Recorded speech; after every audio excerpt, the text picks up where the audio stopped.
الحمد لله نحمده ونستعينه ونستغفره ونؤمن به ونتوكل عليه ونعوذ بالله من شرور أنفسنا ومن سيئات أعمالنا من يهده الله فلا مضل له ومن يضلله فلا هادي له ونشهد أن لا إله إلا الله ونشهد أن محمدا عبده ورسوله أرسله بالحق بشيرا ونذيرا فأعوذ بالله من الشيطان الرجيم بسم الله الرحمن الرحيم يوم لا ينفع مال ولا بنون إلا من أتى الله بقلب سليم صدق الله العلي العظيم وعن النبي صلى الله عليه وسلم أنه قال ألا وإن في الجسد مضغة إذا صلحت صلح الجسد كله وإذا فسدت فسد الجسد كله ألا وهي القلب أو كما قال النبي صلی اللہ تعالی علیہ وسلم۔ محترم سامعین خطبہ جمعہ، بزرگوں اور دوستوں، بندے مومن کے لیے کبھی کبھی ایک بڑا مسئلہ یہ آ جاتا ہے کہ نیک کاموں میں اس کی طبیعت نہیں لگتی، آمادگی پیدا نہیں ہوتی۔ نماز پڑھتا ہے آدمی تو وساوس کا شکار رہتا ہے، کوئی نیک کام کرتا ہے تو اس میں اخلاص کے ساتھ نہیں کر پاتا۔ بسا اوقات ایسا محسوس ہوتا ہے جیسے ہم اللہ پر ایمان رکھتے ہیں، آخرت پہ ایمان رکھتے ہیں، لیکن آخرت کو زیادہ اہمیت نہیں دیتے، دنیا زیادہ اہم ہے ہمارے نزدیک۔ ہماری بیوی، ہمارے بچے، ہمارے مال،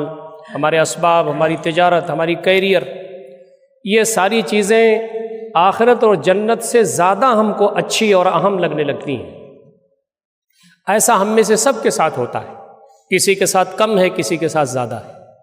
قرآن مجید نے اس کا علاج بتایا ہے، نبی اکرم صلی اللہ علیہ وسلم نے اس کی تفصیلات بتائی ہیں۔ اس کی اصل یہ ہے کہ آدمی کے دل کی دنیا جب تک نہ بدلے، اس کے اعمال میں، اس کے کام میں کوالٹی پیدا نہیں ہوتی، مٹھاس پیدا نہیں ہوتی، ایمان کی لذت اس کو نہیں آتی،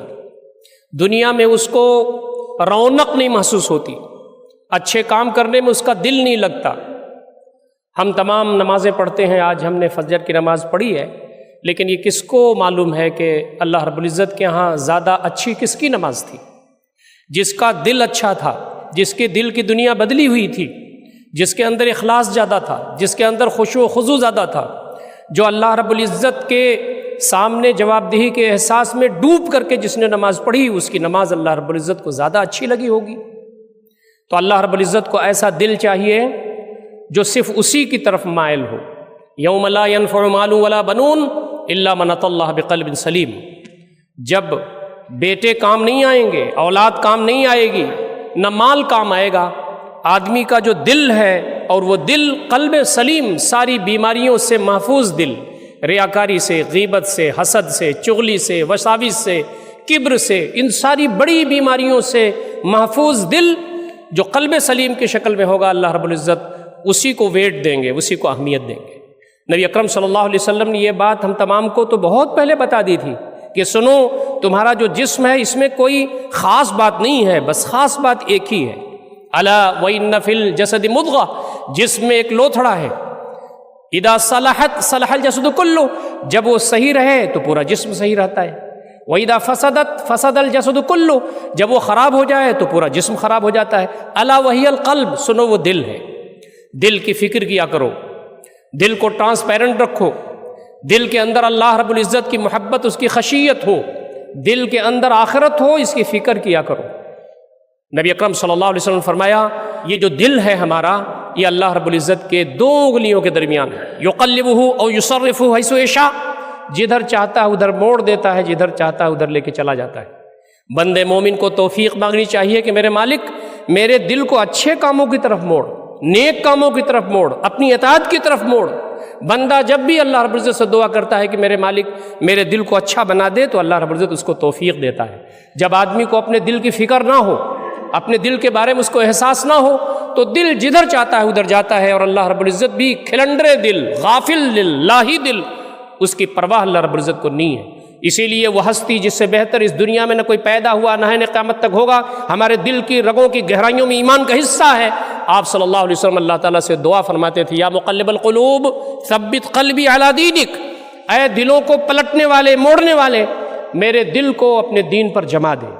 ہم اور آپ کہاں کھڑے ہیں؟ وقت کا پیغمبر جب دعا کرتا ہے اپنے دل کے سلسلے میں تو ہم تمام کو اپنے دل کی فکر کرنی چاہیے، اپنے دل کے لیے دعائیں کرنی چاہیے، اللہ رب العزت سے مانگنا چاہیے کہ میرے مالک وہ دل جو اس میں نرمی پیدا نہ ہو، وہ دل جس میں رقت پیدا نہ ہو، وہ دل جو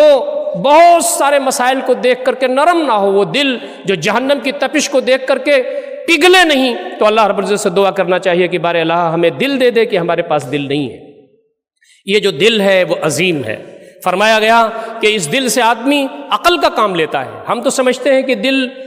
کا کام بہت دوسرا کچھ ہے، عقل کا کام تو برین کا کام ہے، لیکن قرآن بیان کرتا ہے فَتَكُونَ لَهُمْ قُلُوبٌ يَعْقِلُونَ بِهَا، کیا ان کے پاس ایسے دل نہیں ہے جس سے یہ عقل کا کام لیتے؟ بہت سارے کام دل دماغ کو کرنے کے لیے دیتا ہے، جب دماغ کر کے دیتا ہے تو ڈیسیزن لیتا ہے دل۔ قرآن کہتا ہے سمجھنے بوجھنے کا کام بھی دل کرتا ہے۔ لَهُمْ قُلُوبٌ لَا يَفْقَهُونَ بِهَا، کیا ان کے پاس ایسے دل نہیں ہے جو سمجھ بوجھ کا کام کرے؟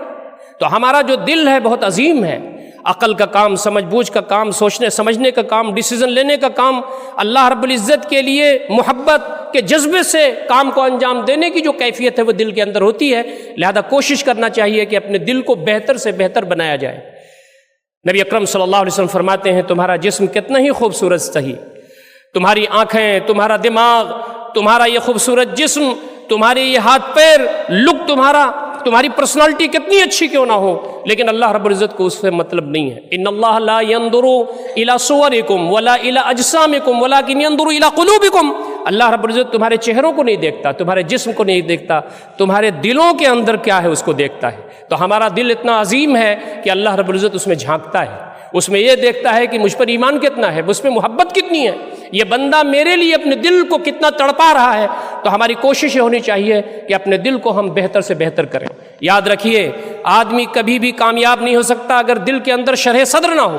اگر اسے یقین نہ ہو اللہ تعالیٰ پر، نبی اکرم صلی اللہ علیہ وسلم پر، قیامت پر، جنت و جہنم پر، اللہ کے سامنے پیشی پر، یہ دل ایک دم سے آمادہ نہ ہو، یقین کی حیثیت اس کی نہ ہو جائے، تو آدمی بہت سارے کام اس دنیا میں کرتا رہے گا لیکن اللہ رب العزت کے نزدیک اس کی اہمیت نہیں ہوگی۔ اسی لیے فرمایا کہ یہ دل میں شرح صدر دینے کی کیفیت اللہ رب العزت کی ہے۔ ہم اتنا پڑھیں، اتنا سمجھیں، اتنا تدبر کریں، اللہ کے احسانات کو اتنا یاد کریں کہ ہمارے دل کے اندر شرح صدر ہو جائے۔ فَمَن يُرِدِ اللَّهُ أَن يَهْدِيَهُ يَشْرَحْ صَدْرَهُ لِلْإِسْلَامِ، اللہ رب العزت جس کو ہدایت دینا چاہتا ہے تو اس کے ساتھ کیا معاملہ کہتا ہے؟ اس کے دل کے اندر شرح صدر عطا فرماتا ہے، اس کے دل کو کھول دیتا ہے، اس کے دل کے اندر ساری چیزیں بہتر انداز سے آ جاتی ہیں۔ اسی لیے یہ بات کہی گئی ہے کہ ہم کو اپنے دل کو کھولنے کی دعا کرنا چاہیے۔ رب اشرح لی صدری، اللہ رب العزت ہمارے دل کو کھول دے اپنے دین کے لیے، اپنی اطاعت کے لیے، اپنی محبت کے لیے اور دین کے کام کرنے کے لیے۔ تو ہماری کوشش یہ ہونی چاہیے کہ اس جانب ہم توجہ دیں۔ ہم تمام یہ چاہتے ہیں کہ ہمارا دل ٹرانسپیرنٹ ہو، ہمارے دل کے اندر آمادگی پیدا ہو جائے، ہمارا دل بدل جائے، ہمارا دل اللہ والا ہو جائے۔ تو اس کے لیے سب سے اہم چیز ہے کہ ہم اللہ رب العزت پر غور کریں، اللہ رب العزت کی کائنات پر غور کریں، اللہ رب العزت کی معرفت ہمیں حاصل ہو۔ اللہ رب العزت کی یہ کائنات کتنا عظیم ہے، آپ اندازہ کریں، ہر قدم پر اللہ تعالیٰ کی نشانیاں موجود ہیں۔ یہ جو آسٹرونومی ہے جس میں اب پلینٹس ہیں، سیارے ہیں، لامتناہی ہیں، اور اس میں گلیکسیز کی تعداد بھی ملینز کے قریب ہے، اور کیسے اللہ رب العزت ان کو مینج کر رہا ہے۔ یہ دنیا، یہ گلوب جس میں ہم رہتے ہیں، یہ پوری کائنات جس میں ہم رہتے ہیں، جس کو اپنی کائنات سمجھتے ہیں، اس میں کتنی چیزیں ہیں جس پر آدمی غور کرے۔ کہا گیا ہے وحدہ لا شریک اتنا عظیم ہے کہ دنیا کے سارے پانی اور سمندر سب روشنائی بن جائیں، اور جتنے بھی اس زمین پر درخت ہیں سب قلم بنا دیے جائیں، اور ان کو 7 ٹائم ملٹی پلائی کر دیا جائے، اور اللہ رب العزت کے کلمات کو لکھا جائے، تو اللہ رب العزت کے کلمات کو لکھا نہیں جا سکتا۔ یہ سب ختم ہو جائیں گے۔ اللہ کی عظمت، اس کی بزرگی، اس کی کبریائی، اس کی نعمتیں، اس کے احسانات ختم ہونے والے نہیں ہیں۔ اتنا عظیم ہے ہمارا خالق۔ جتنی اچھی معرفت ہوگی، جتنا اچھا علم ہوگا، اتنی اچھا ایمان ہوگا، اتنی ہی زیادہ دل بدلے گا۔ اسی لیے کہا گیا ہے لا الہ الا اللہ محمد رسول اللہ کہنے سے پہلے، ایمان لانے سے پہلے اللہ رب العزت پر علم ضروری ہے، اور اس کے احسانات ضروری ہے، اور اس کی معرفت ضروری ہے۔ وَعْلَمْ أَنَّهُ لَا إِلَٰهَ إِلَّا اللَّهُ، جان لو کہ اللہ رب العزت کے علاوہ کوئی معبود نہیں ہے۔ علم پہلے ہے اور اللہ رب العزت پہ ایمان اس کے بعد میں ہے۔ یہ علم کے بعد جو ایمان ہوتا ہے وہ ایمان یہ ہے کہ میرے مالک پوری کائنات میں تو ہے، تیرے علاوہ کوئی نہیں ہے، تجھ نے پیدا کیا، پوری کائنات بنائی، یہ ساری کائنات میرے لیے بنائی، اور یہ زندگی امتحان کی جگہ ہے، مرنے کے بعد تیرے سامنے حاضر ہونا ہوگا، تو جس کو کامیاب کر دے وہ کامیاب، جنت جسے ملے جائے وہ ابدی کامیابی اسے مل جانے والی ہے، ناکامی تو آخرت کی ناکامی ہے، اس پر یقین کتنا ہے ہم تمام کو، یہ ایمان کا حصہ ہے۔ تو ہم کو دعا کرنا چاہیے کہ اللہ رب العزت ہمیں ایمان دے دے، اس لیے کہ نبی اکرم صلی اللہ علیہ وسلم فرماتے ہیں کہ ایمان بھی گھٹتا بڑھتا رہتا ہے، الایمان یزداد و ینقص، ایمان گھٹتا ہے ایمان بڑھتا ہے، اور بھی فرمایا کہ ایمان پرانا بھی ہو جاتا ہے۔ نبی اکرم صلی اللہ علیہ وسلم فرماتے ہیں ان الایمان لا یخلق فی جوف احدکم کما یخلق الثوب فاسألوا اللہ یجدد لکم ایمانکم، تمہارے دل کے اندر ایمان ایسے ہی پرانا ہو جاتا ہے جیسے کپڑا، تو اللہ تعالیٰ سے دعا کرتے رہو کہ اللہ تعالیٰ تمہیں ایمان کی دولت نواز دے، تمہارے ایمان کو نیا کر دے۔ اللہ رب العزت سے محبت یہ دل کی دنیا کو بدلنے کے لیے بڑی عظیم چیز ہے۔ بیوی سے محبت، بچوں سے محبت، مال سے محبت، اسباب سے محبت، کیریئر سے محبت، دنیا داری سے محبت، اللہ رب العزت سے اتنا زیادہ ہم ٹوٹ کر کے محبت کریں کہ پوری کائنات میں اس سے زیادہ کوئی ہمارا محبوب نہ ہو جائے۔ والذین آمنوا اشد حبا للہ، جو اللہ رب العزت پہ ایمان رکھتے ہیں وہ سب زیادہ محبت اللہ تعالیٰ سے کرتے ہیں۔ آدمی جب محبت کے جذبے سے کام کرتا ہے تو اس میں کوالٹی پیدا ہوتی ہے، اسی لیے ایمان کے بعد جو بات کہی گئی ہے وہ محبت کی کہی گئی ہے، اور محبت کے بعد جو چیز ہمارے دل کو پاک صاف کرتی ہے وہ اللہ کا ذکر ہے، اس لیے کہ آدمی جس سے محبت کرتا ہے اس کو کثرت سے یاد کرتا ہے، اسی لیے کہا گیا ہے اذکرونی اذکرکم، تم مجھے یاد کرو تو میں تمہیں یاد کروں گا، اور یہ بات بھی بہت اہم ہے، الا بذکر اللہ تطمئن القلوب، سنو اللہ رب العزت کی یاد سے دلوں کو اطمینان ملتا ہے۔ نبی اکرم صلی اللہ علیہ وسلم فرماتے ہیں کہ اللہ تعالیٰ فرماتا ہے، حدیث قدسی ہے، انا عند ظن عبدی بی، میں اپنے بندے کے گمان کے پاس ہوں، وَإِن ذَكَرَنِي فِي نَفْسِهِ ذَكَرْتُ فِي نَفْسِي، اگر بندہ اپنے دل میں مجھ کو یاد کرتا ہے تو میں اس کو اپنے دل میں یاد کرتا ہوں۔ ذکر اللہ سے بڑی اس زمین پر کوئی بھی عبادت نہیں ہو سکتی، روزے اور نماز اور یہ ساری عبادات اللہ رب العزت کے ذکر کے لیے ہیں، اقیم الصلاۃ لذکری، نماز قائم کرو میری یاد کے لیے، تو اللہ رب العزت کو ہم جب یاد کرتے ہیں اپنے دل میں تو اللہ رب العزت ہم کو اپنے دل میں یاد کرتا ہے، ہم اتنے عظیم ہو جاتے ہیں، اتنے بڑے ہو جاتے ہیں کہ جب ہم اللہ رب العزت کو اپنے دل میں یاد کرتے ہیں تو اللہ تعالیٰ ہم کو اپنے دل میں یاد کرتا ہے۔ وَإِن ذَكَرَنِي فِي مَلَئٍ ذَكَرْتُهُ فِي مَلَئٍ خَيْرٍ مِّنْهُمْ، جب وہ کسی مجلس میں مجھ کو یاد کرتا ہے تو اس سے بہتر مجلس میں اس کو یعنی فرشتوں کی مجلس میں یاد کرتا ہوں۔ مجھے یقین ہے کہ ہم اس جمعہ کے موقع پر اللہ رب العزت کو مجلس میں یاد کر رہے ہیں، اللہ رب العزت انشاءاللہ العزیز ہمیں فرشتوں کی مجلس میں یاد کر رہا ہوگا۔ یہ جو رونا ہے رات میں اللہ رب العزت کو یاد کر کے، فَأَمَّا مَنْ خَافَ مَقَامَ رَبِّهِ وَنَهَى النَّفْسَ عَنِ الْهَوَىٰ فَإِنَّ الْجَنَّةَ هِيَ الْمَأْوَىٰ، اللہ رب العزت کے سامنے کھڑے ہونے سے جو ڈرا